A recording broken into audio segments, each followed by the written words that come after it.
Yo, yo, yo, what is rolling? You are tuning in for a brand new show and tell haul video here on the Car Boot Collectors YouTube channel. And today I have got a whole tray full of trinkets, courtesy of my local flea market, which was a few days ago.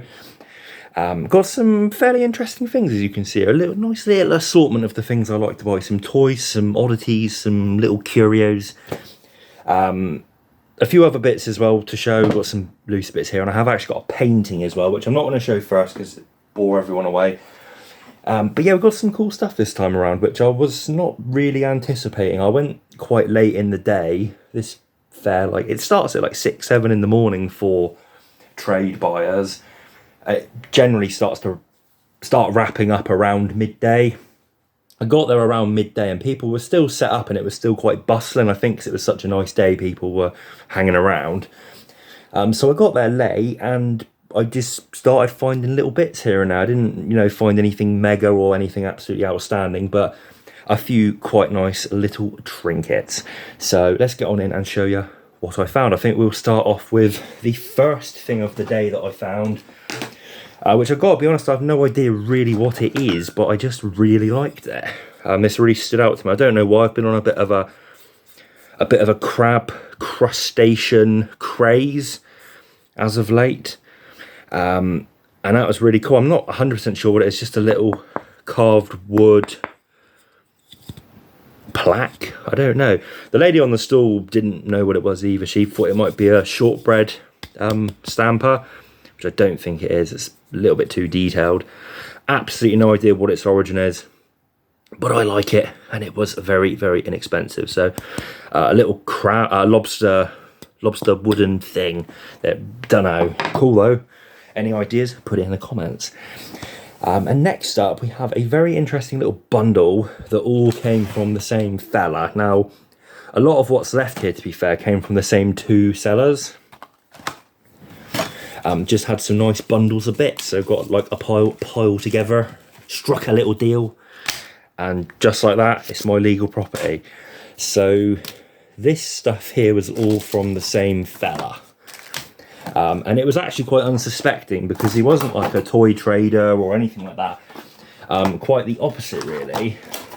I saw this store. It was a younger fella. He must have been like early 20s, I'd imagine, and he was a dealer of sort of antique smalls. So he had just basically a couple of cabinets on a table that were all full of quite high-end, like glass paperweights, silver miniatures, jewelry, all sorts of stuff like that. And then I spotted on the table he had this set, and I thought, I just thought, oh, cool, Warhammer.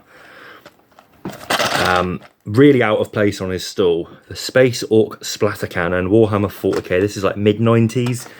Still sealed in the blister, but packaging is a little battered. You just don't see Warhammer sealed of this era very often, so it's always nice to find it out in the wild. Asked how much it was the right price. It was a good price, so I snapped it up. Carried on walking a little bit, and then I thought, it's really odd that he just had this. I'm going to go back and ask if he has any more. So I went back around and was like, have you got any more Warhammer toys, anything like that? And he said basically he'd done a clearance on an estate of a former toy trader. I don't know whether he meant I don't think he meant like a toy shop owner from back in the day. I'd imagine like a toy dealer, like of secondhand stuff. And he said he had quite a lot of bits and pieces, and it wasn't really his bag. But he was like, I've got a couple boxes in the car, sort of by mistake. If you want to have a rummage through, you're welcome to. And I started having a look through. He had a lot of quite cool stuff, just boxes of little things to rummage through. And I felt a bit bad because he said he hadn't really researched yet. He only had it like recently in. But I said to him, if I find a few bits, I'm happy to sort of work out a fair price for both of us. And we ended up doing that. So he gave me first dibs. I did give him my email to hopefully entail some further purchases, but he didn't get back to me.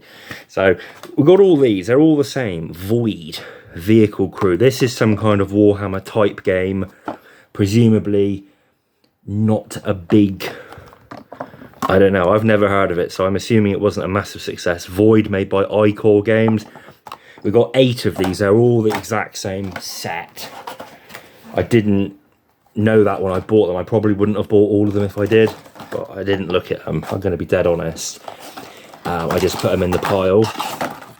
The foam in them has gone really disintegrate-y, sticky, dusty. So I'm going to need to clean those out and probably just put in a bit of replacement foam. I don't think these are the most sought after items. It seems to be a game that's mostly forgotten. Yeah, I couldn't find a whole lot about it, but I'm sure there's probably 1 or 2 people out there that know what it is.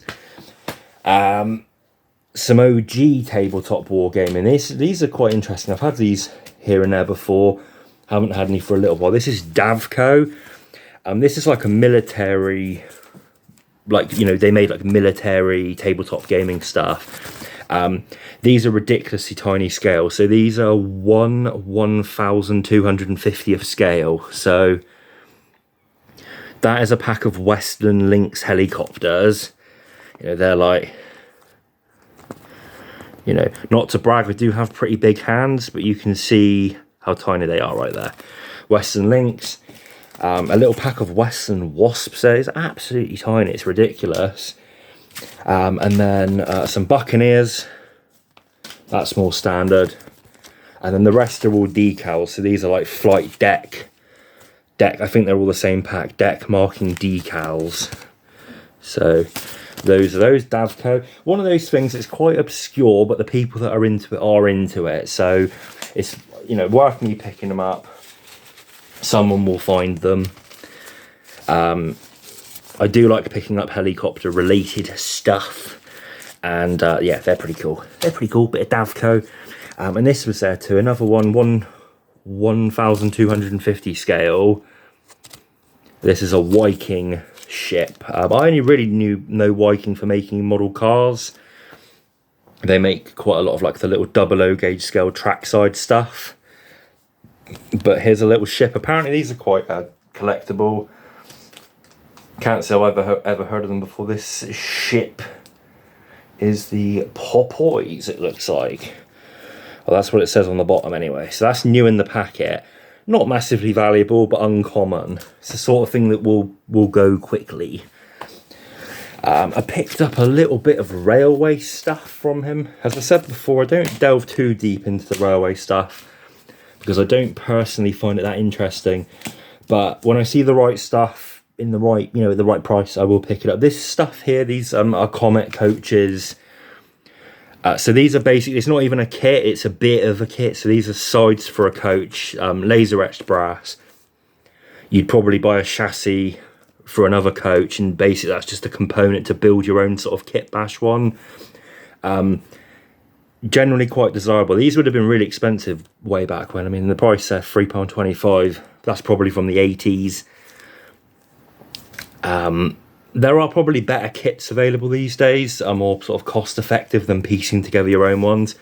But there are still some old heads in the train field that are like these old brass, you know, sort of DIY kits.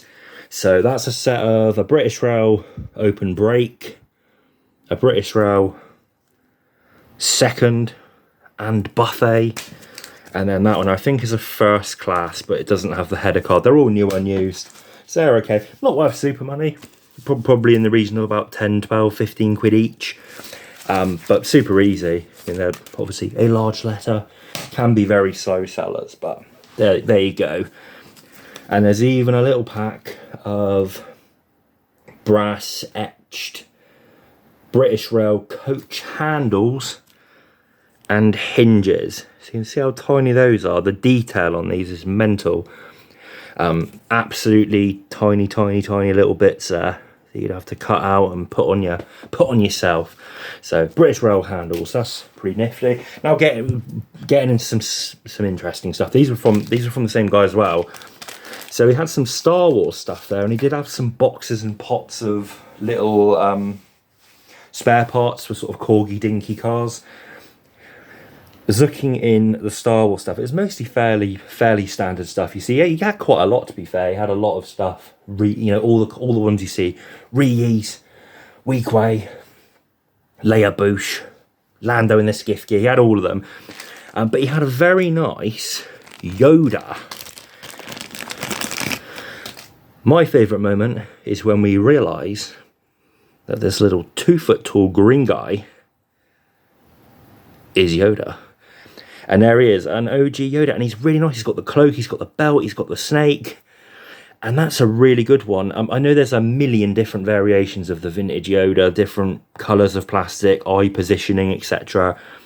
Snake colour, but that's a really, really minty one. I haven't looked up yet which variant it is. I know people getting all, oh, this is a Spanish factory, this is a whatever factory.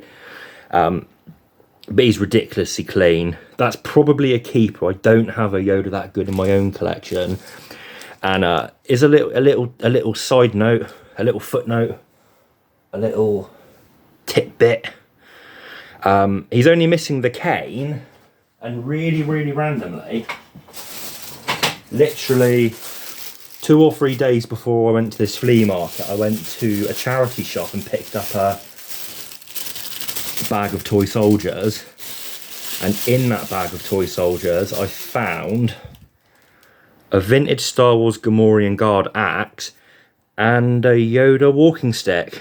So there you go, he is actually complete. I don't know whether that's the right exact specific one for that figure. As I said, there's different factories. Someone out there will go, oh, the mould line should be on the middle for that factory version, but I don't know. I'll probably put it with it. I like that I found it out in the wild as well in the same week. It's just a weird coincidence. It's weird how stuff lines up that way sometimes. But yeah, that was some little Star Wars bits from the charity shop. Not from the Flea, but just, yeah, thought mentioning because I found the figure. You don't see Yoda that often complete. And he is a spenny one. A really clean Yoda like that is, it's worth a few pesos. And then in the same box, I think in the box of spares actually, had an orange Yoda snake.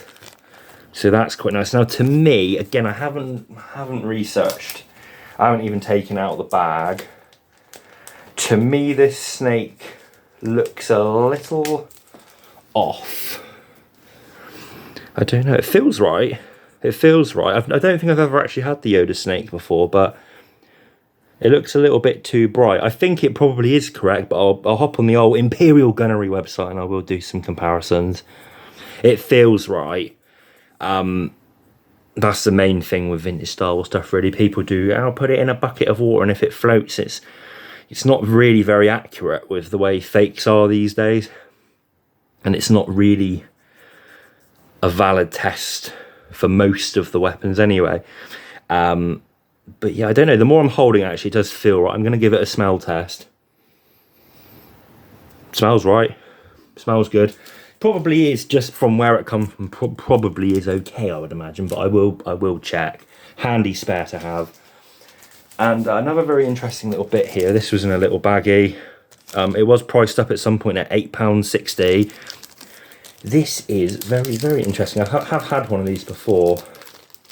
This is a very interesting, this is from the Stripey Mini from Candy Comics.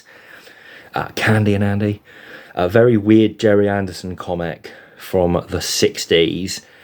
I'm pretty sure these are made by Dinky. I don't think they're Corgi, but it's a little set. It's a Mini Cooper, stripy, multicoloured, and it comes with some little plastic bears and some little plastic children. And he's in pretty good condition. That is an original one. There are recasts of these made in metal. As with everything, there are 3D printed reproductions of these, but that's an OG original one. So, one of the bears from the Candy Stripey Mini, which is a really freaky thing to go and Google search if you don't know what Candy Jerry Anderson comic is.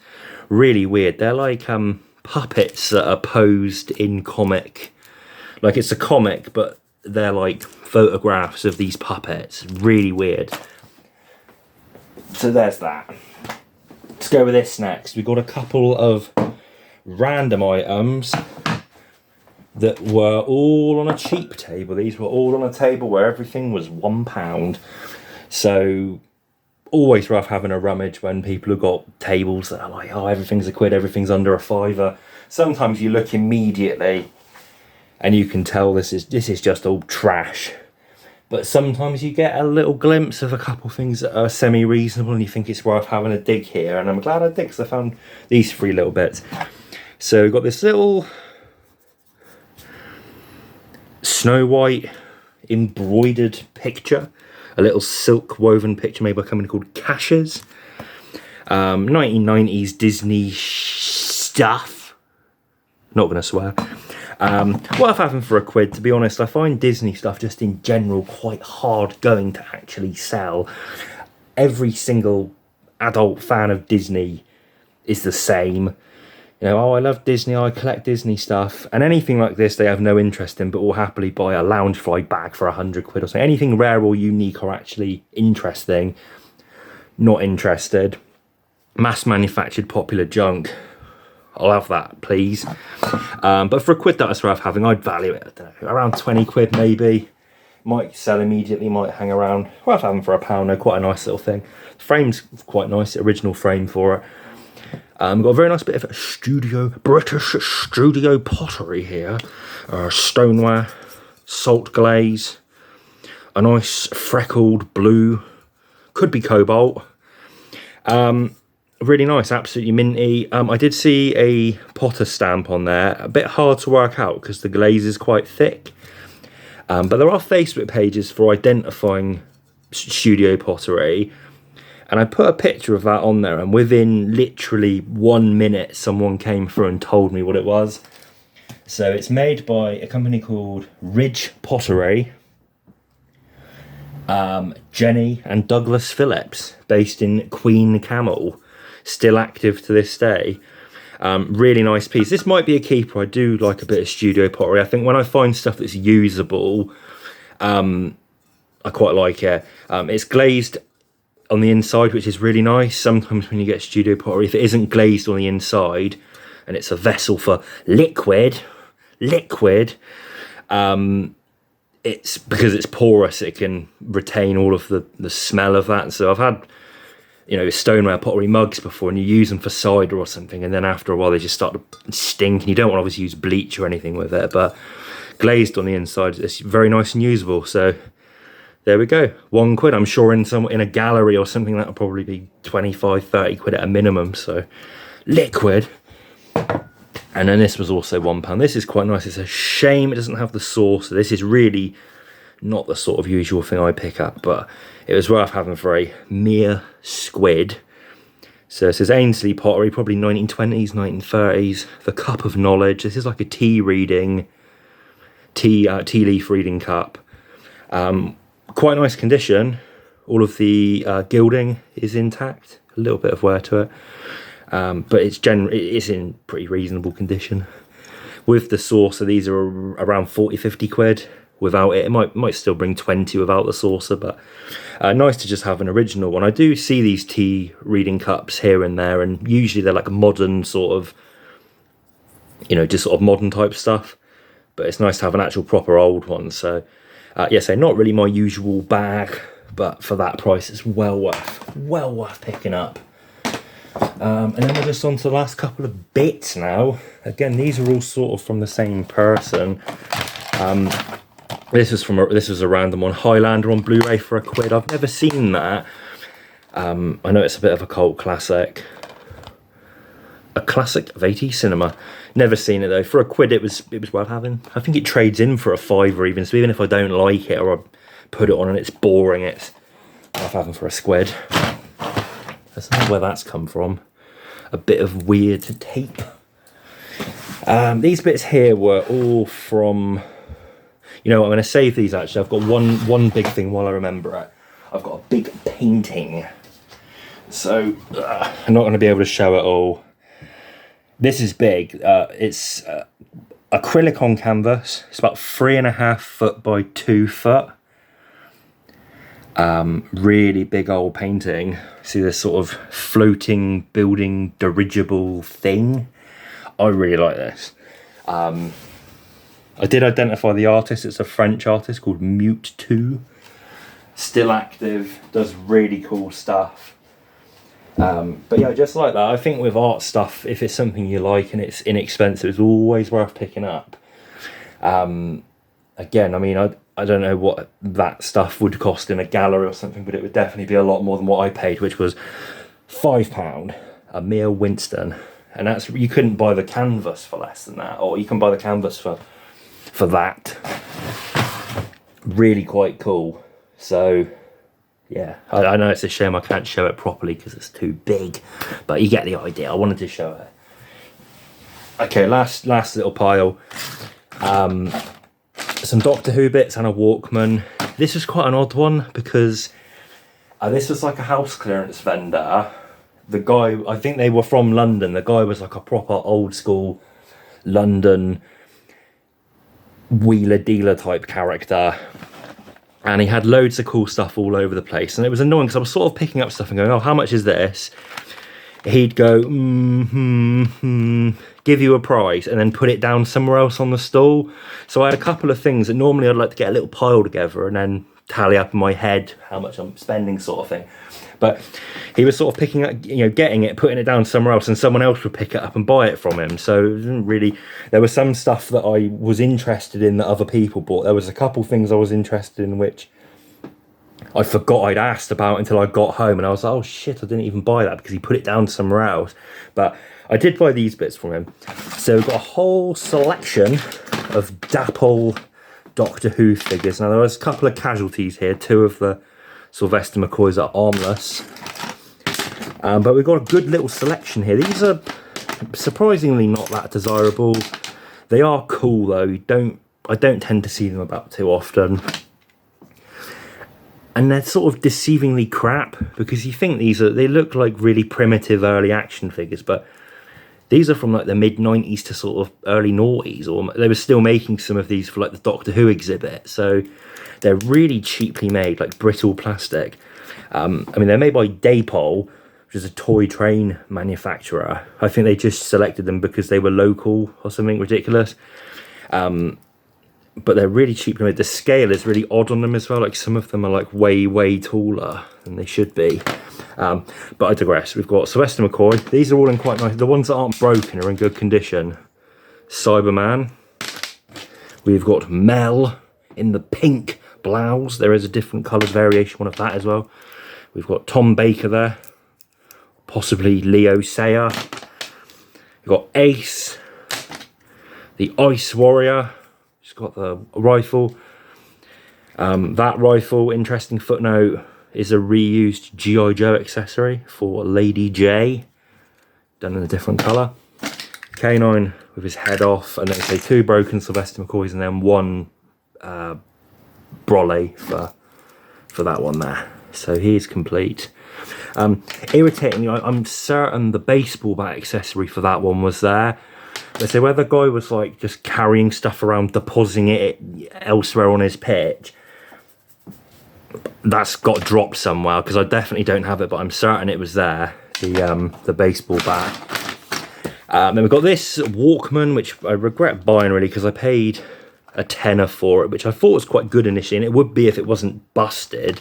I didn't really look at it. Rookie error. It doesn't have the battery cover, and the hinge is, well, basically gone. So maybe just about recuperate my money in spares and repairs with that one. And then the final item, this is quite cool. Uncommon, but really not that valuable. This is a Polly Pocket, well, pretty much a Polly Pocket set. Bluebird Micro Superstars. This is called something of the Daleks. I can't remember what it's called. But so they just did this one-off little Doctor Who set. It's got both the figures in there, Tom Baker and the Dalek. It's also got an extra Action Man mini Dr. X from another micro set, which is probably a very minimal value, but probably useful for someone that needs it. What's really annoying with this is, when I picked it up and opened it, I was like, yeah, it's got everything in there. The plunger is very often missing with this, that goes there. It's the rocket that goes in here. It's usually missing because it just protrudes out so much, and it doesn't fit in the actual case, I don't think. But it wasn't until I got home I realised this is just a bit of Lego Technic. Someone's duped me there, and it's missing the little ramp as well. But still, nice little set. This set used to be really hard to find, and there was a period of time where I had something like 5 or 6 of these mint, new and sealed. I just found someone selling them new for really cheap. And for the Polly Pocket collectors, it's quite sought after. It used to be. There's loads on eBay at the moment, really cheap at the moment. But it used to be really hard to get. So when I had a few of them, I was selling them for, I think, about £100 a set sealed. Loose, even complete, it's probably only worth 20 quid, something like that. Probably not even quite that. But quite a nice little thing. A little weird oddity in 90s Doctor Who merch. So there you go. That is my haul from the Flea. Hopefully be back soon with another video. I have got a couple of vlog videos in the can that I haven't got around to editing yet. But for the time being, hopefully if I can get another haul video up next time I go to the boot or the Flea, consider yourself lucky. All right, cheers.